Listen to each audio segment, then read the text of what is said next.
Hello, good day, my esteemed viewers. This is Satellite Media.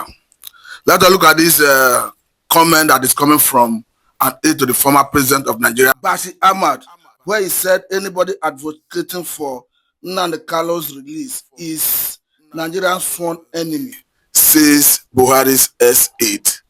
This is a tweet coming from Sahara Reporters. But for me, I think this is pure wickedness on the part of the said Bashir Ahmad, because from all we can understand, there is no basis for which Nnamdi Kanu should continue languishing in DSS facility, particularly because we are seeing a situation where a court of appeal in Nigeria have since ruled that Nnamdi Kanu was extraordinary rendition from Kenya to Nigeria. Of course, it was the same Buhari, his former boss, who extraordinary rendition Nnamdi Kanu from Kenya to Nigeria. We can confidently say that because it is Court of Appeal in Nigeria that ruled in that direction. And recently, Nnamdi Kanu himself have even challenged all legal students in Nigeria, every lawyer, to come up with a section of Nigerian Constitution or any other person in the world to bring any precedents or any section of any relevant section of Nigerian Constitution where any issue involving criminal case where the government can stay execution of that case, because currently the case where he's being released, there is a state of execution over that issue. Then again, we are looking at the marginalization of the Igbos as to juxtapose it with the position of this man, because before you ask somebody not to agitate to secede a country, you must look at is the people being fairly treated. And again, you look at, do people have the right of self-determination? Obviously, people have right of self-determination, because if you look at UN Charter that talks about self-determination, which have been ratified in Nigeria, so to that extent, it's already a law in Nigerian legal jurisprudence. So if somebody is rising and saying, I want my own sovereign state, and is doing it within the ambits of the law, the person have not committed any known offense to the country, whether locally or internationally. So it beats all imagination where someone could be using this type of statement. But again, I think I will encourage Mr. President, Senator Armad not to listen to such person, because every stakeholder in the eastern part of the country has spoken that yes, the release of Nnamdi Kanu is the necessary thing to do to have peace in that region. Of course, we understand that we have seen so many stakeholders coming together to interface with federal government at different points in time to see the release of Nnamdi Kanu. So I think it's a northern agenda. If you ask me, if someone who is fanning the ember that Nnamdi Kanu should be released, I don't know the purpose, because from all we can understand, the release of Nnamdi Kanu is a necessity. It doesn't matter how this Bashir Ahmad look at it, because even under Muhammadu Buhari himself, the South never enjoy good governance, particularly the eastern part of the country was purely marginalized. We understand that Nigeria have federal character entrenched in the constitution, and what that says is that when you give a position, it must reflect geographical spread. Under Muhammadu Buhari, I'm talking about the boss of the said Bashir Ahmad, the security position in the country is about 17. Talking about the Office of the National Security Advisor, the Office of the Chief of Defense Staff, Chief of Army Staff, Chief of Naval Staff, Director of DSS, Agent of Police, National Intelligence Agency, name is about 17. The North took about 14 or 13 rather, and gave about only 4 to the South, and none was given to the eastern part of the country.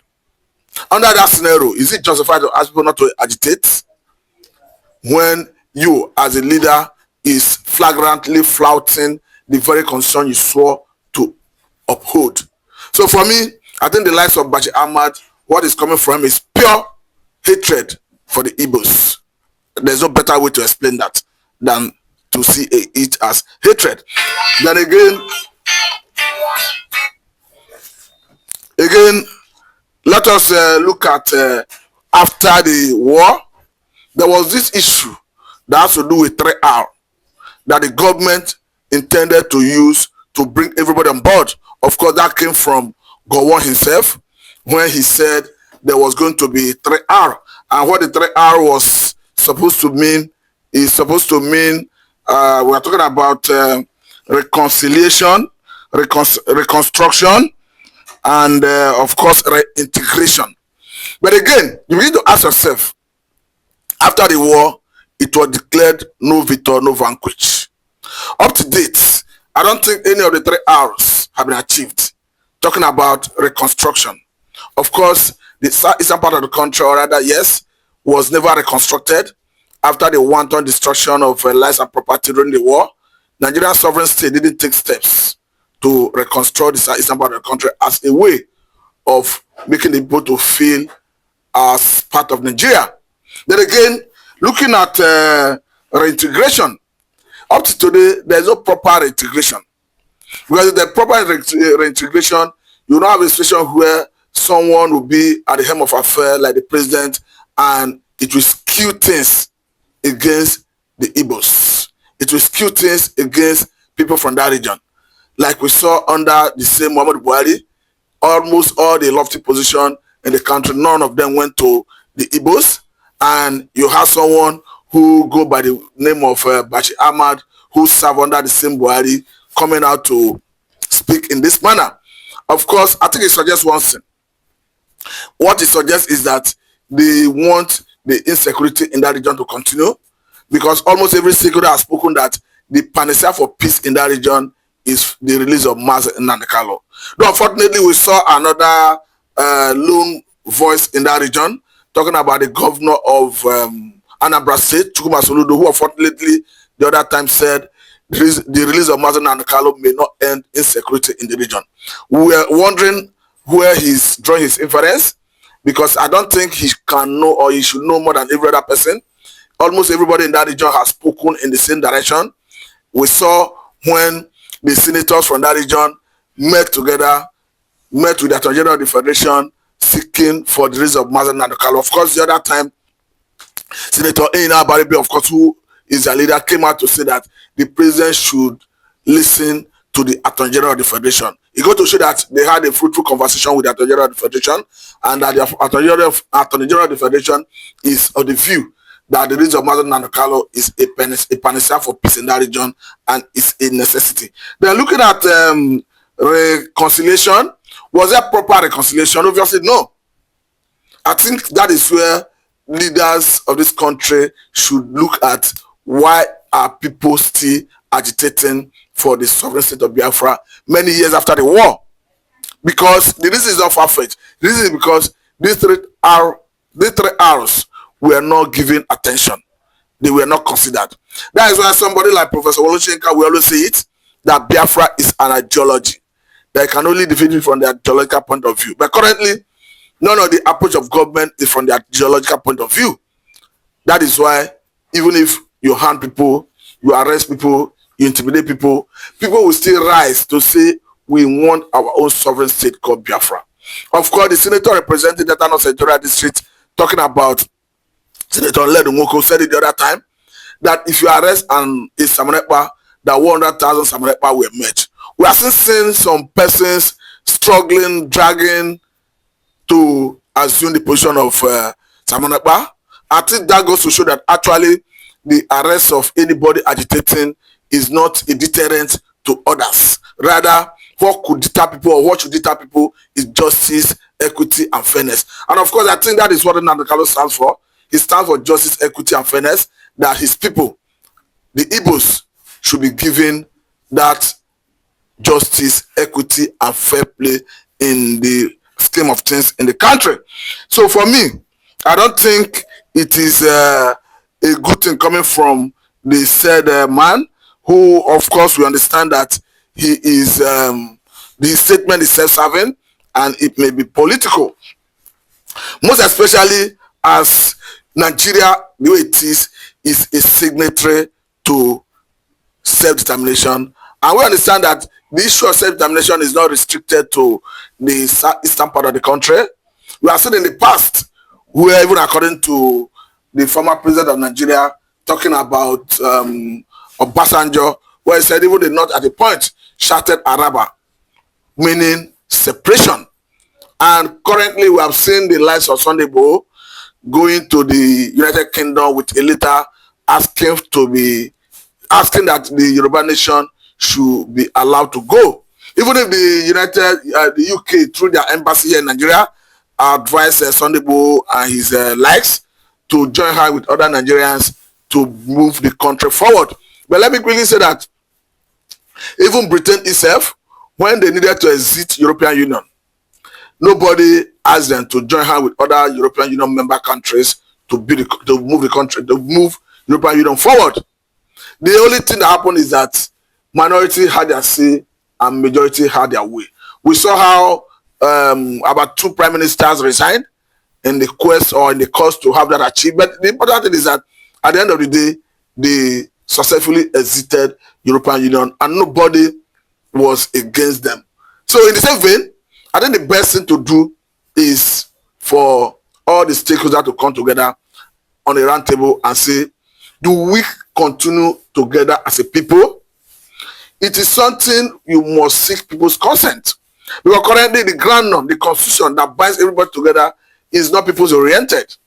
And the most fraudulent part of it is that the preamble of the constitution says we, the people of Nigeria, came together to write the constitution. And there's no time in life under this earth that people came together to draft that constitution. So it's not people's oriented. So if you want a people's oriented constitution, if you want people to come together, you must have a forum. You may call it Sovereign National Conference, you may call it Confab, but people must agree willingly to stick together. That is the only way you can see people not agitating to secede. Because the Bible says, can two work together except they agree? The reason Nigeria is not working is because the people have not yet agreed to work together. So if you want them to work together, you must provide a round table for such conversation. But currently, none of such is existing, and that is the reason we are seeing people agitating that they want to secede from the country. There is no way people can be seen marginalization anywhere they turn to. I ask them not to secede. Of course, the only option where they see hope is secession. Because currently, we all agree that in the southeastern part of the country, insecurity is a major challenge. And there's no argument whether the reason of Nnamdi Kanu is a panacea for peace in that region. Because if you look at the traditional rulers have spoken in that direction, the political class, apart from the governor of Anambra, has spoken in that direction. The religious leaders have spoken in that direction. So if everybody is speaking in one direction, I think it points to the fact that the government should give it a priority attention, should give it a trial. The reason is not far-fetched because currently we understand that, as at last time I checked, the constitution says the welfare of Nigerians and their security shall be the primary purpose of governance. So if the reason of Nnamdi Kanu will guarantee and enhance that security of life and property in that region, I think it's something the government should give a priority attention. Because currently, I don't think people hardly sleep with their eyes closed in that region. If you happen to travel to that region, your mind is not at rest until you get out of that region. So the best bet is the government should look for a way to address this level of insecurity. And the best way to address it is to allow Nnamdi Kanu off the hook. Of course, Nnamdi Kanu himself made it clear the other day that if he's released, that 1 minute, the thing of insecurity, issue of insecurity in the southeastern part of the country will be a thing of the past. I think he should be given benefit of doubt. That is where I'm encouraging the president that he should not listen. I'm talking about the Senator Armad, who is the president of the Federal Republic of Nigeria. That he should not listen to the likes of Armad, Bashir Ahmad, because I don't think he mean well for the Igbos. The president should please as a father of the nation, not give attention to what is coming from that Bashir Ahmad, because peace is what is needed in every part of the country for people to have harmonious relationship and live together for a peaceful environment. I must say a very big thank you for your time. This is Satellite Media and I'm Mr. Matu.